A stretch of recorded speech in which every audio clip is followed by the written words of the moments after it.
So it's been 1 week since upgrading to the iPhone X, but I do have some things worth mentioning. A lot of things worth mentioning.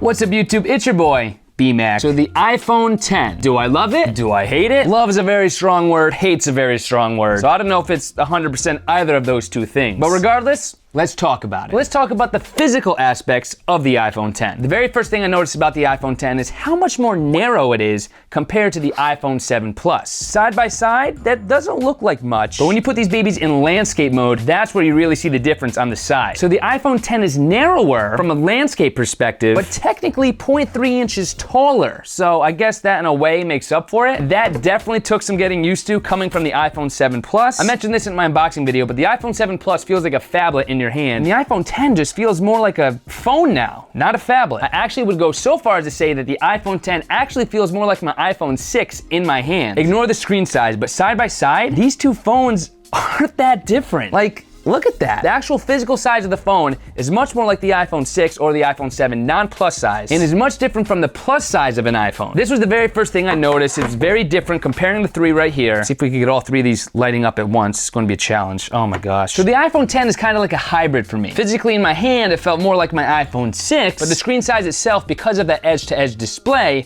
felt a lot more like the iPhone 7 Plus. And that is the biggest thing to remember. We no longer have these bezels on the top and the bottom on the iPhone X. And because of that, the iPhone X, therefore, has a much better utilization of real estate space on the actual physical phone. So that's a quick little comparison for size when it comes to the iPhone X compared to my iPhone 6 and my iPhone 7 Plus. Now let's talk about the actual weight of the iPhone X. The weight's not bad. It's pretty light for this size phone. It's a tad lighter than the iPhone 7 Plus. And just to comparing that to my iPhone 6, a regular size iPhone, the iPhone 6 is much lighter. So the iPhone X might be close in physical size to the iPhone 6, but it's still pretty much just as heavy as the iPhone 7 Plus. But having said that, the weight's fine. I kind of like the weight in my hand. It feels normal. It feels like what I would expect it to be. No complaints when it comes to the weight. Now let's talk about the actual thickness of the phone. The phone itself is very thin. I actually have, I think this is a 0.3 millimeter iPhone case on this. The case is very slim. Just to show you how thin it actually is, I'll take off my case for you. I feel like every time you take your case off of a phone, you're playing with fire. There we go, case is off. As you can see, it is a very thin phone. Comparing that to the iPhone 7 Plus, now you can look on paper and see actually, which one's thinner, comparing it to the 6 or the 7 Plus. I like to do just a real life comparison. Put them next to each other, side by side, look at it that way. As you can see, pretty similar in thickness to the 7 Plus. And just to compare that to the 6, again, not bad. At this point, Apple knows how to make their phones thin. You're not gonna have a really thick phone, or at least not a phone that's gonna be thick to the point where like, okay, this is too thick. You combine the edge-to-edge display with the actual physical size of the phone. Overall, this is a very slim phone that I actually love holding in my hand, getting things done on it, talking on the phone, if anyone does that anymore. And I really do love how thin and slim this phone is, but perhaps not at the expense of having that slightly narrower display. The slightly narrower screen on the iPhone X has caused some problems that I have found in comparison to when I was using the iPhone 7 Plus. We'll talk more about that a little bit later. Physically, the only thing I really don't like about this phone is the narrower screen. And before the iPhone gods punish me for not having a case in this thing, I'm gonna put this thing right back on. But those are the permanent physical changes that come with the iPhone X, things you cannot change. But what about the things you can change? Things that might get improved with future iOS updates, things that are software related. First, let's talk about the speed of the iPhone X. This thing is blazing fast. I'm actually blown away with how much faster it gets things done than my iPhone 7 Plus did. The iPhone 7 Plus is a pretty fast phone, but moving the iPhone X, I'm just like, wow. This thing is quick, it's snappy, it's fluid. It gets processes done faster than I even thought was possible. Using gestures to unlock the phone, super fast, super quick. Super quick. I would say the speed of the iPhone X is pretty much amazing. There's a few hiccups here and there when it comes to software. Sometimes it'll be like a quick little lag with something I'm doing, but 95% of this time, this thing is rock solid when it comes to speed and performance. But now let's talk about the keyboard. Believe it or not, the keyboard is one of the most complained about things I see when it comes to the iPhone X, and I could kind of relate, and this is why. I think Apple needs to figure out a way to get a better utilization of space when it comes to the keyboard. You have all this empty area down here on the bottom of the keyboard. There's nothing here. Granted, yes, that area is kind of off limits because of your home button gestures and stuff like that. I get that. But Apple's good at working with space. space. I mean, look at the size of this phone, how thin it is, how much they packed into it. Like, they're good with space. So I kind of wish Apple would do a better job of utilizing this space below the keyboard more effectively. Now, personally, I kind of wish the keyboard was all the way down to the bottom of the screen, like it is on the iPhone 7 Plus. I have personally found myself accidentally hitting the keyboard icon there by accident to switch the keyboard, or on the other side of the screen, if I'm trying to return, I accidentally hit the dictation right there. Side by side, the keyboards look pretty similar. The difference is that bottom right there, that bottom space of the screen, which again, I think could be utilized or organized a little bit differently. What would you put there? I've seen some things on Twitter where people have suggested putting recently used emojis on the bottom there. That'd be pretty cool. Or just figure out a different place to put the keyboard and the dictation button. Like put it on top of the keyboard or something. So that way I think I'd be able to type more efficiently and more accurately. Like I said, I know you need space on the bottom for that home button gesture or to be able to multitask. I know there's no home button there, so you need a little bit of space down there to be able to work with it. I get that. But I still think there's a lot of space there that could, you could tinker with a little bit. That's what I love and hate about the iPhone 10 keyboard. But speaking of the home button, how has been living without a home button on the iPhone 10? Well, I will say one thing. The gesture for the home button replacement, just swiping up from the bottom,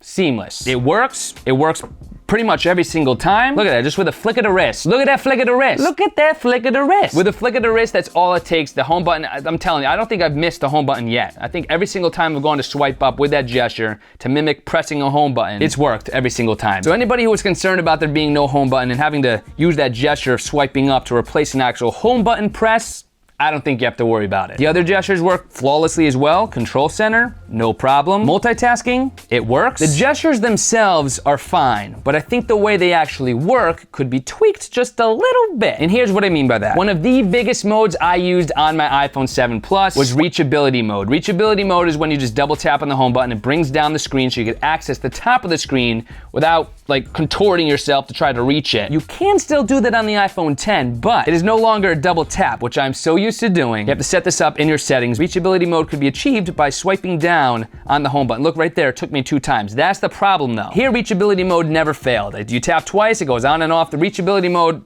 pristine on the iPhone 7 Plus. On the iPhone 10, it's that whole swipe down thing. It's a little confusing, it's a little finicky. Right there, didn't work. It takes some getting used to. I get that. But I feel like reachability mode could be changed to be a double tap on the iPhone 10 because it's, it could do that. This whole swipe down thing, I don't really like that. And I use reachability mode a lot. I mean, I don't really have long fingers, so it's kind of, look at this. Like, imagine being in public trying to get to your control center and you're gonna elbow someone in the face. So I need a better reachability mode. I'm hoping Apple could change that so you could double tap like you used to on the iPhone 7 Plus to be able to bring that up. And in case you're wondering, you can access the top right-hand corner of the screen with reachability and mimic a gesture like that. So instead of going all the way to the top of the iPhone 10 and swiping down like that, you could put reachability mode on and swipe down from that area, which is huge because when you have gestures like that, and it's sometimes difficult, almost impossible to do that one-handed depending on the situation you're in. So reachability mode and the ability to swipe down like that comes in clutch, but only if reachability mode could be a little bit more reliable. Like right there, it took me 2 times again. Reachability mode,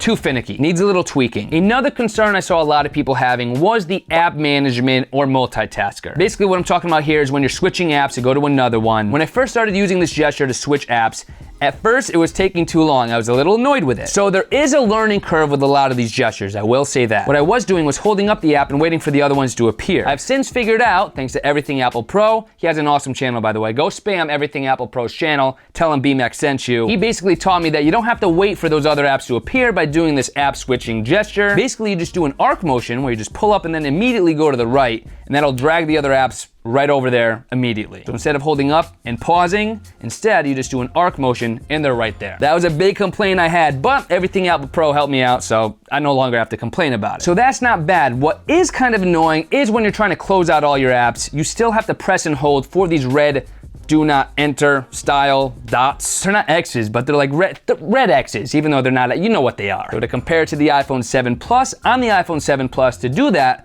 all you have to do is double tap the home button and start swiping. On the iPhone 10, you have to do this arc motion and then you still have to press and hold down. Not a big deal, but it's this extra step of having to like hold down on the app to bring up that close button. I mean, when you're switching apps, you're not gonna be pressing up there on the top left part of the app anyway. So I wish this gesture of bringing up the multitask or app switcher, I wish that would at the same time bring up this app close menu, because that way you can just do a simple arc and then start swiping away, to close all your apps. This is a very minor complaint, but I'm just saying, if you swipe up, then you have to press and hold on the screen to actually bring up the red crosses. It's just an extra step I don't think is necessary. I will say that once you get to that mode, you do the arc motion, then you press and hold on an app to bring up those red crosses. What the heck are those called? The red X's. They're not X's, but comment down below the official name for that icon. But once you get to this mode, once you have those up, I will say that closing is just super quick, a lot quicker than swiping up on the iPhone 7 Plus. This whole swipe thing could take a little bit of time, but once you get to this mode and you press and hold, just smashing those red X's, super quick. That was like milliseconds. So I guess looking at it that way, it kind of balances out, but still, you know, something worth mentioning. Now there's another way of switching apps quickly, and this is huge. This is one of my most favorite features of the iPhone 10. Look at this. All you have to do is just swipe on that home button bar. You just swipe back and forth to go between apps. And when you have the processing speed like you do on this iPhone 10, doing that is ridiculously quick, snappy, seamless. I just love that. The ability to swipe through apps like that is just, I just think that is so cool. The ability to swipe through apps like that without having to double tap the home button and just, you know, going like this way, just by doing like this real quick. Oh, I love that so much. Easily my favorite gesture on the iPhone 10. Now, having said all that, if you truly miss the home button, there is a way to get a virtual home button on the iPhone 10. It's part of accessibility. It's the assistive touch. You just turn on assistive touch and there it is. This is your virtual home button. I personally don't like the virtual home button. I don't have a need for it. I'm gonna get used to these gestures, but if you wanted a home button and you're really heartbroken about not having one on the iPhone 10, this might be the answer you were looking for. I don't like the look of it. It always seems to kind of be in the way. Kind of looks like dead pixels on your screen, but you could set it up to act just like it did on your other home button on your other iPhone. You just tap it once to mimic a home button press. You tap twice for reachability, like it has set up in the iPhone 7 Plus. With this virtual home button, you could basically have your home button back on the iPhone 10. Another one of my favorite features on the iPhone 10 is the tap to wake feature. This is very similar to how it works on your Apple Watch. You just tap to wake up the screen. This comes in clutch for if you just want to quickly check notifications. On my iPhone 7 Plus to try to do that, sometimes I would just tap the screen to try to see my notifications. It would actually unlock the phone. So now I could just tap the screen without unlocking anything to see my notifications there if I had any. It's better than on the iPhone 7 where I would do the same thing and accidentally unlock it. I use this for more than just checking my notifications, by the way. I'll tap to wake and then I'll see how much battery I have left or if I'm connected to Wi-Fi right on either side of the notch there, which brings me to the most important part of this phone that we need to discuss. The notch. How is the notch? How has been living with a notch on the iPhone 10? Truth is, it's okay. I don't mind it nearly as much as I thought I would. Is it intrusive? In portrait mode? Not really. Is it intrusive in landscape mode? Kinda. The iPhone 10 actually does a good job of utilizing that space on either side of the notch for things that you don't need taking up the rest of your screen. Time, cellular connectivity, battery. So in portrait mode, it makes sense. I actually kinda like it. In landscape mode, when we do it like that, oh, then the notch is there. I kinda don't like it. I don't use my phone in landscape mode a whole lot to begin with, but I do when I'm watching videos. And when the notch is there when watching videos, that is a talking point that I must discuss. When you're watching videos, depending on the app, you usually have two different modes. You have a zoom to fill mode or an original mode. The original mode has bars on the side. The video is being displayed in this original aspect ratio. And then with zoom to fill, that's when you push the video out so it takes up the entire screen of the iPhone 10. Let me show you what I'm talking about. This is the latest cinematic vlog I uploaded to this channel when I was in Salem for Halloween. Right now, the video is being viewed in its normal original mode. You can see we have those black bars on the side of the actual video, and that looks pretty normal. It just looks like a little bit of a smaller screen because we're losing that little bit of extra screen on the sides. But on the YouTube app, now this is going to differ depending on the app you're using. On the YouTube app, you can just pinch into zoom, and that'll go into zoom to fill. That'll do exactly what it sounds like. It will zoom to fill so that the video is being displayed on the entire screen. This looks beautiful. I love the rounded corners. I think that looks amazing. It's just something about viewing video in this mode on the iPhone 10 it's stunning, really. The problem is this. You'll notice if I toggle between zoom to fill and original mode, when we go to zoom to fill mode, we are losing a lot of video when you zoom in. The difference is kind of substantial. Not only are we losing space on the top and bottom of the video, but we're also losing space on the side because of that notch. If we were to look at this, that's a pretty substantial amount of video being cut off. It looks beautiful, but it's heartbreaking in a way because you're losing video. It's getting cropped. I love the look of the zoom to fill mode. It's kind of amazing, but I just wish the aspect ratio of the phone itself would allow for you to view a phone in landscape mode so that you could view videos in the zoom to fill mode without having this cropping on the top and the bottom. The notch, I could deal with that. Watching a video in landscape mode with a little bit of a notch, I could deal with it. Losing video where the notch is and on the top and the bottom kinda breaks my heart. So it's something to talk about. Maybe it'll grow on me, we'll see. But I mean, it's not like something that grows on you. It is what it is. It's cropped a little bit because of the screen, So that is my biggest complaint when it comes to the aspect ratio of the screen on the iPhone 10. Something that is worth mentioning here though, when you're viewing a video in the original mode, these bars you get on the side of the video that's playing to preserve that 16:9 aspect ratio of the video itself. These bars, because of the OLED display, they're like pure black. Because of the technology of an OLED display, those pixels just aren't lighting up. It looks like there's a bezel there like there is on an iPhone 7 Plus. Like if I didn't have a screen protector on here and you did not know, and you were viewing a video like this, you might not even know that the display actually extends to the full length of the phone. That's the cool thing about OLED technology. That makes viewing videos in the original mode a little bit better. But oh, something about that zoom to fill is so precious, so beautiful. I just wish it was a little bit better for my needs. Now this also carries over to apps on the iPhone 10. Another big problem, not all apps are actually fully ready to handle the iPhone 10. Some apps are gonna have to adapt or change a little bit to accommodate for this notch and to accommodate for the rounded corners. Patience is gonna be key here because different apps are gonna need a little bit more time. They're gonna have to come out with a way to better utilize the notch and the screen. Those issues will be fixed.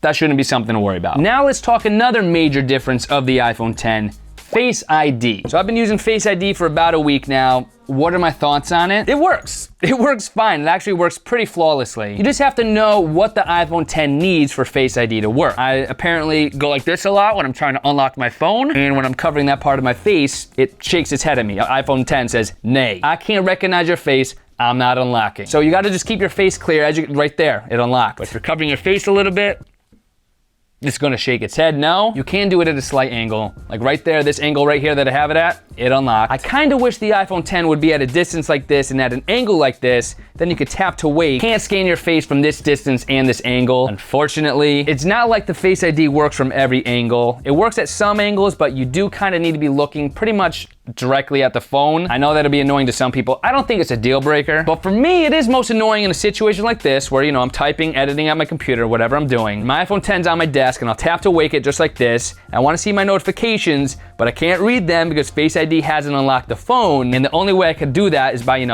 picking up the phone and looking at it, which it will then unlock, or by swiping up and then waiting for that, and then putting in my passcode, which is another minor complaint I have, which I'm sure they could fix. But if you're swiping up from the bottom and your face isn't there, why do we have to wait for Face ID to understand your face isn't there? Like, show me the passcode screen immediately. This motion right here, if you're swiping up to unlock, the passcode should be right there. Because that whole option of having to wait for your face is kind of annoying. This is how I think it should work. You have your phone right there, you swipe to unlock, you immediately see your passcode screen, should be up already, you put in your passcode, and then if you happen to pick up your phone and look at it, it'll unlock like it did right there. But I don't like this whole having to wait for Face ID to recognize that your face isn't there before showing you the passcode entry screen. And that's just coming from, how I use the phone often. Sometimes I wear glasses. If I have glasses on, Face ID works no problem. Anytime I pick up the iPhone 10 and look at it, Face ID immediately works. It immediately unlocks the phone. You can see that with the icon right up there. So Face ID works, and it works pretty well. The only thing I wish Apple would change would be the ability to unlock your phone with Face ID from pretty much any angle. Maybe that's being a little too ambitious, but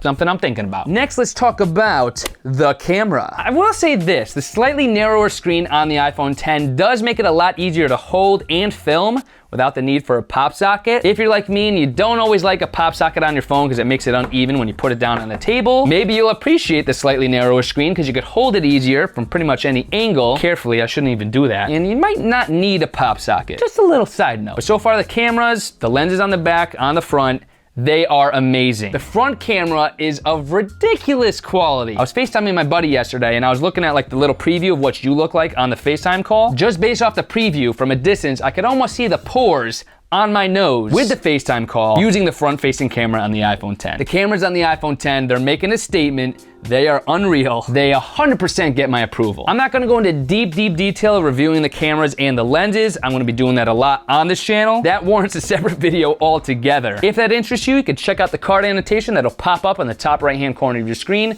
or in the video description box below. Is there anything else that I missed? I don't think so. The new ringtone on the iPhone 10 is lit. That's something to consider. But all in all, I'm very happy with the iPhone 10. This phone is paving the way for the direction that Apple is going to head in. So to be a proud owner of an iPhone 10, it's kind of a dream come true. Not gonna get sappy, but so far, I love this phone. Couple things I like, couple things I don't like. I do think it's a step in the right direction. I'm happy with my purchase. I would recommend the iPhone 10. For more videos on the iPhone 10, tips, tricks, tutorials, cinematic vlogs, for all those videos, don't forget to subscribe to this channel, BMAC'S. You can smash that subscribe button below. And don't forget to leave a comment down below letting me know your thoughts on the iPhone 10. Have you purchased it yet? Did you buy it and return it? Are you waiting for it? Are you crying watching this video right now because you don't have one yet? If you are, I'm very sorry. You'll get one soon, hopefully. But leave your thoughts on the iPhone 10 in the comment section below. Very excited to see where this phone takes us. I'm gonna go keep playing with this thing, see if I see any other features that are worth mentioning, you know, make another video about it. I just love the look of it. You're a cute little iPhone 10, aren't you? I'm gonna stop this before it gets weird. Cutie.